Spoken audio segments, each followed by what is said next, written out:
السلام علیکم ورحمۃ اللہ۔ شہید سیالوی آپ سے مخاطب ہوں۔ یہ اسرائیل کے شہر تل ابیب کا منظر ہے، اور یہ بچہ یہودی ہے جہاں اسلحہ چلانے کی ٹریننگ پر ہر سکول میں لازم قرار دی گئی ہے، اور اس کے ساتھ ہی یہ بچے کے لیے ٹریننگ لینا لازم اس لیے ہے کہ اسے بتایا جاتا ہے کہ تم نے بیت المقدس، مسجد الاقصی مسلمانوں سے صحیح اور حقیقی معنوں میں چھڑوانی ہے۔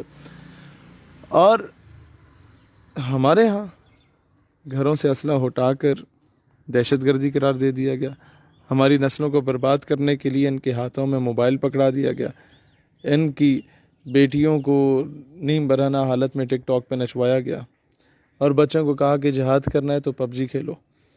پھر یہ بات یاد رکھیں کہ ٹک ٹاک کے استعمال سے ہاں مثبت استعمال ہوتا ہے، لیکن اس کے استعمال سے بچہ مجاہد نہیں پیدا ہوتا۔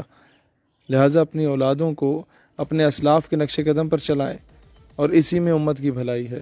انہیں بتائیں نور الدین زنگی کون تھے، صلاح الدین ایوبی کون تھے، طارق بن زیاد کون تھے، محمد بن قاسم کون تھے، ٹیپو سلطان کون تھے، محمود غزنوی کون تھے۔ 17واں حملہ کیا سومناتھ کے بت پہ، اور دنیا کے سارے سونے ہیرے جواہرات بر صغیر کے اٹھا کے ہندو پنڈت قدموں میں رکھ گیا اور کہا کہ یہ لے لو، تم لوگ بھوکے منگتے ہو، تم لوگوں کے پاس کھانے کو کچھ نہیں ہے، تم لوگوں کے پاس پہننے کو کچھ نہیں ہے، فائنینشلی تم لوگ ویک ہو، یہ لو اور اس بت کو بخش دو۔ تو محمود غزنوی نے کہا کہ اگر میں آج سونے ہیرے جواہرات تسلیم کر لیتا ہوں اور اس بت کو بخش لیتا ہوں تو آنے والی نسلیں مجھے محمود بت فروش کے نام سے جانیں گی، بت چکن کے نام سے نہیں جانیں گی، اور میں چاہتا ہوں کہ آنے والی نسلیں مجھے محمود بت چکن کے نام سے جانیں۔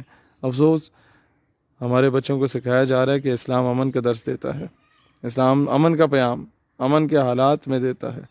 بھائی جان، امن ہو تو اسلام امن کا درس دیتا ہے، لیکن یہ بتانا چاہیے کہ جب معاملہ مسجد الاقصی، بیت المقدس کی عزت کا ہو، کشمیری بہن کے سر کے دوپٹے کی عزت کا ہو، معصوم مظلوم مسلمانوں کی عزتوں کا ہو، تو اسلام تب غیرت کا درس دیتا ہے۔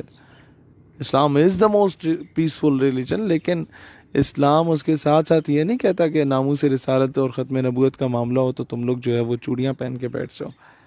لہٰذا دوستان ذی وقار، کوشش کرو تو ہمارے بچے غیرت مند پیدا ہوں۔ یہ نسل ہم لوگ گوا چکے ہیں۔ میں لائق سے لائق کلاس روم میں گیا، بچوں سے پوچھا آپ میں سے کتنوں کا پتہ ہے کہ فلسطین ہمارا قبلہ اول ہے؟ افسوس کے ساتھ مجھے کہنا پڑتا ہے کہ ان 50 لائق بچوں میں سے 3 یا 4 کے ہاتھ کھڑے ہوتے ہیں، باقی سارے ایک دوسرے کی شکلیں دیکھ رہے ہوتے ہیں اور ہنس رہے ہوتے ہیں کہ پتہ نہیں یہ بندہ کیا سوال کر رہا ہے، عجیب سے سوال کر رہا ہے، قبلہ اول کا تو ہم نے کبھی نام ہی نہیں سنا۔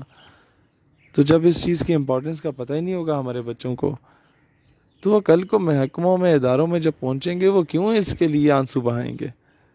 اللہ تعالیٰ دین اسلام اور وطن عزیز پاکستان کا حامی و ناصر ہو۔ پاکستان ہمیشہ زندہ باد۔